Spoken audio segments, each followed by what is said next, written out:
새벽에 오는데 보니까 안개가 부옇게 꼈더라고요. 이렇게 성령님께서 저한테 드는 마음은 이 안개 속에서 조명을 비춰주는 것 같더라고요. 네가 이렇게 신실하게 나를 향한 그 마음 내가 안다라는 그런 마음들을 주시더라고요. 이 새벽에 나오신 우리 모든 성도님들을 축복합니다. 우리 오늘 말씀의 제목은 우리가 거할 곳입니다. 최근 국민일보에 보면요, 미션 아래 보면 역경의 열매 코너에 최근 연재되고 있는 방송인 서정인 씨 이야기가 나오고 있습니다. 그는 CF 모델이자 교수나 작가, 공간 디자이너로 불립니다.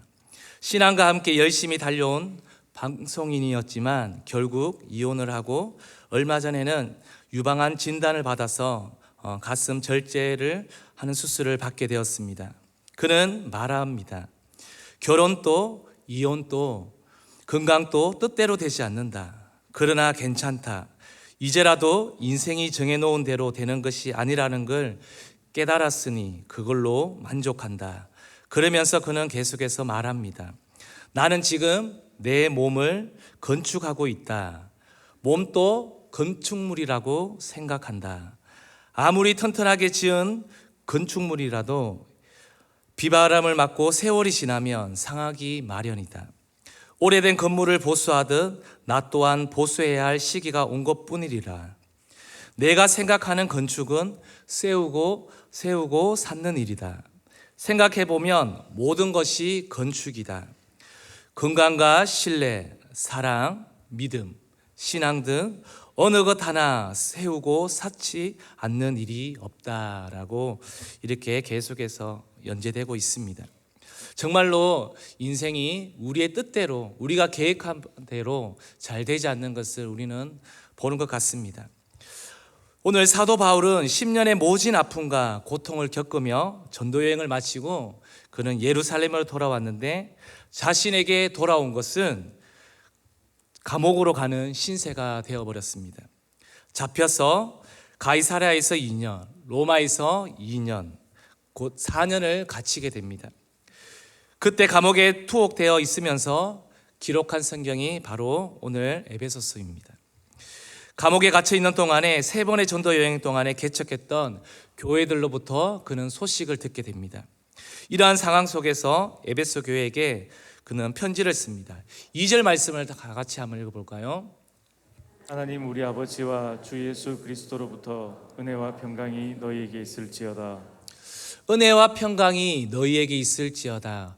어떻게 감옥 안에 정말 좋지 않은 그 환경 속에서 밖에 있는 그 사람들에게 걱정하면서 은혜와 평강이 있을지어다라고 그런 고백을 할 수가 있겠습니까? 3절에도 이렇게 말합니다. 찬송하리로다. 사도 바울은 습관적으로 말하는 고백이 아님을 볼 수가 있습니다. 정말 어려운 상황에 우리가 한번 겪어보고 절망을 경험해 보신 분이라면 그 상황 속에서 내가 주님을 찬양합니다 라고 고백하는 것은 쉽지가 않습니다. 그러나 바울은 어려움과 감당할 수 없는 상황 속에서 불평하지 않았고 환경이 자기를 망하지 않도록 그 환경을 뚫고 나간 사람이었습니다. 이것은 사도 바울에게 뿐만 아니라 믿고 사모하는 모든 사람들에게도, 우리 여기에 있는 모든 성도님들에게도 동일하리라 믿습니다. 사도 바울은 13개의 서신을 기록했습니다. 그는 항상 편지를 쓸 때마다 그는 이렇게 고백합니다. 내 필요가 아니라 하나님의 뜻을 알기에 나의 미래는 불확실한 오늘과 내일에 있는 것이 아니라 확실한 하나님의 손에 있음을 그는 알았습니다. 바울은 로마 감옥에 갇혀 있는 것이 아니라 바로 그리스도 예수 안에 있다는 것을 그는 알았습니다. 지금 나를 엄습해오는 두려움과 어떤 환경이 아니라는 것입니다. 하나님을 경험하는 것은 우리가 어릴 때부터 정확한 믿음과 내가 누구를 두려워해야 하는지 아는 것을 말합니다. 4절 5절도 같이 한번 볼까요? 곧 창세전에 그리스도 안에서 우리를 택하사 우리로 사랑 안에서 그 앞에 거룩하고 흠이 없게 하시려고 그 기쁘신 뜻대로 우리를 예정하사 예수 그리스도로 말미암아 자기의 아들들이 되게 하셨으니.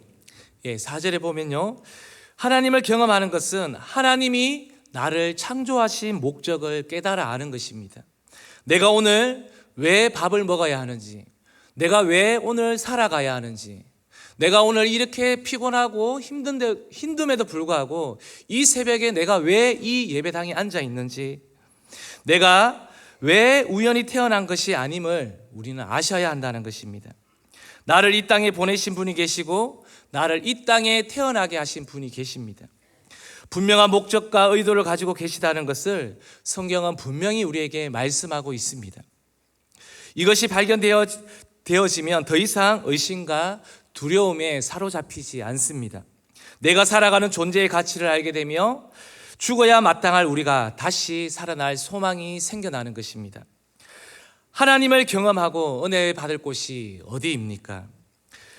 우리 3절 말씀에 조금 전에 읽었는데요, 바로 그리스도 안이라는 것입니다. 하늘에 속한 모든 신령한 복을 하나님께서는 우리에게 허락하셨습니다. 신령한 복을 아무나 맛보는 것은 아닙니다. 이미 주셨지만 아무 데서나 맛보고 경험할 수 없습니다. 어디에 가야 받을 수 있겠습니까? 바로 그리스도 안에서 받을 수 있다고 분명히 성경은 말하고 있습니다. 아무리 열심히 살아도 우리가 어릴 적부터 많은 기술과 교육을 통해서 우리가 수많은 스펙을 쌓는다 할지라도 그리스도 밖에서는 그 신령한 복을 받을 수가 없습니다. 그리스도 안에 있을 때, 예수 안에 있을 때 신령한 복을 맛볼 수 있습니다. 또 질문을 해보겠습니다. 어떻게 하면 우리가 그리스도 안에 있을까요? 봉사를 많이 한다고, 구제를 많이 한다고 그리스도 안에 거할 수 있을까요? 그리고 목사의 자녀라고, 또 직분자의 자녀라고, 목자의 자녀라고? 아닙니다. 직분자 가정에서도 그리스도 밖에 있는 사람들이 이 시대에 얼마나 많은데요. 그 비결은 7절에 말하고 있습니다. 같이 한번 읽어보겠습니다. 우리는 그리스도 안에서 그의 은혜의 풍성함을 따라 그의 피로 말미암아 속량 곧 죄 사함을 받았느니라. 바로 그것은 그의 피로 말미암아 속량 곧 죄 사함을 받는다고 말합니다. 우리가 예수의 피 안에 있을 때 우리는 바로 그리스도 안에 있을 수가 있다는 것입니다. 우리는 일상을 살아가다 보면 내가 원하지도 않았고 생각지도 못한 일들이 일어납니다. 그 일들로 인해서 몸과 마음이 병들고 인생의 의미조차 잃어버리는 사람들이 있습니다. 내 힘으로 인생에 닥치는 다양한 현상과 마음의 문제를 극복하는 데는 한계가 있습니다. 그러나 그리스도 안에서 그의 피로 말미암아 구속 곧 제사함을 받는다고 분명히 바울 사도는 말하고 있습니다. 구속이라는 말이 무엇입니까? 잘 알고 있지만 바로 노예들이 자유를 얻거나 죄수들이 석방되기 위하여 돈을 지불하는 부가금을 의미합니다. 예수를 믿는 분이라면 모두가 한결같이 죄의 굴레에서 벗어나고 싶어 합니다. 이것이 해결되어야 하나님을 더 진중하게 경험할 수 있기 때문에 그렇습니다. 따라서 제사함은 죄로 인하여 파생되는 모든 결과에서 해방되는 뜻을 말하고 있습니다. 이와 같이 7절에 구속이란 용어와 사함이라는 용어가 함께 쓰인 것은 그리스도의 속죄의 완전성을 말하고 있습니다. 바울은 이 구속의 수단인 그리스도께서 우리를 대신하여 죽음을 명백히 밝힘으로써 그리스도의 사역과 자기 백성을 해방시키는 것에 대해서 분명하게 말씀하고 있습니다. 결국 바울 그는 감옥에 있지만 자기의 영혼은 그리스도 안에 있는 것을 복으로 알았기에 하늘에 속한 모든 복을 단번에 뚫어낼 수 있었던 것입니다. 특별히 이 새벽에 나온 우리 학생들은 학교 생활에서 어려울 때 이 진리를 붙드시기를 바랍니다. 여러분, 이 세상은 두 사람 이상 모이게 되면요, 그곳에는 경쟁과 비교의식이 생겨나게 됩니다. 공부 잘하고 말 잘하고 어떤 재능과 운동 잘하는 저들 사이에 끼어서 우리는 낙심하고 있는 내가 아니라 바로 내 영혼은 그리스도 예수 안에 있다는 것을 기억하시기를 바랍니다. 이렇게 한번 우리 외쳐보지 않겠습니까? 나는 낙심하지 않습니다. 나는 낙심하지 않습니다. 나는 두려워하지 않습니다. 나는 두려워하지 않습니다. 나는 소망을 잃지 않습니다. 나는 소망을 잃지 않습니다. 나는 예수 안에 있습니다. 나는 예수 안에 있습니다. 그리스도를 닮아가는 것은요, 이론과 철학이 아닙니다. 바로 우리가 살아가는 실제하는 능력을 말합니다. 사도행전 16장 23절에서 26절 말씀을 함께 읽어보겠습니다. 많이 친 후에 옥에 가두고 간수에게 명하여 든든히 지키라 하니 그가 이러한 명령을 받아 그들을 깊은 옥에 가두고 그 발을 차고에 든든히 채웠더니 한밤중에 바울과 실라가 기도하고 하나님을 찬송하며 죄수들이 듣더라. 이에 갑자기 큰 지진이 나서 옥터가 움직이고 문이 곧 다 열리며 모든 사람의 메인 것이 다 벗어진지라.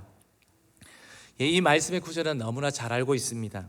바울과 실라는 2차 전도 여행 중 마게도냐인 빌립보에서 귀신 들린 여종에게서 귀신을 쫓아내 주었는데 부당한 고발을 당했습니다. 빌립보의 집정관들은 정당한 조사도 없이 바울과 실라를 때리고 그들을 감옥에 가두었습니다. 바울과 실라는 매질을 당한 몸으로 착고에 매인 몸으로 감옥 안에 갇혀 있었습니다.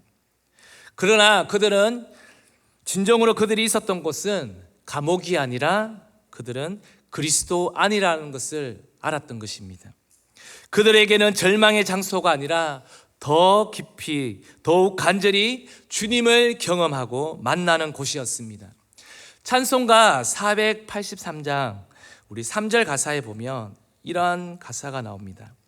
높은 산이 거친 들이 초막이나 궁궐이나 내 주 예수 모신 것이 그 어디나 하늘나라.